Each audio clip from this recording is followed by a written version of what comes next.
Welcome, everyone. Today we are going to study yes-no question statements.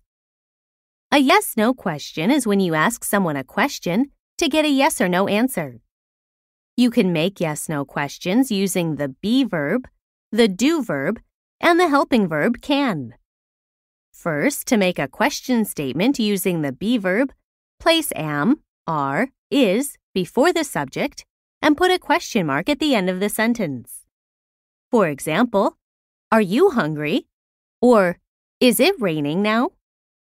When you give an answer to a be-verb question, first say yes or no, and then use the subject and the be-verb. So you would say, yes, subject plus be-verb. Yes, I am. Or, no, subject plus be-verb, plus not. No, it isn't. Second, to make a question statement with a regular verb, you use do or does, depending on the number of subjects. You must use the base form of the verb after the subject and finish your sentence with a question mark. When you are asked, does she walk to school? You answer, yes, she does, which is yes plus subject plus does.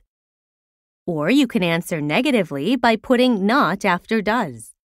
So you would answer, no, she doesn't. For past tense question statements, change do or does to did.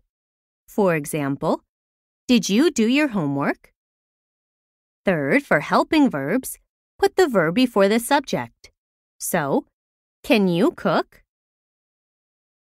And you answer by saying, yes, subject plus helping verb, or no, subject plus helping verb plus not. Always remember to put a question mark at the end of the question statement. Let's review today's lesson.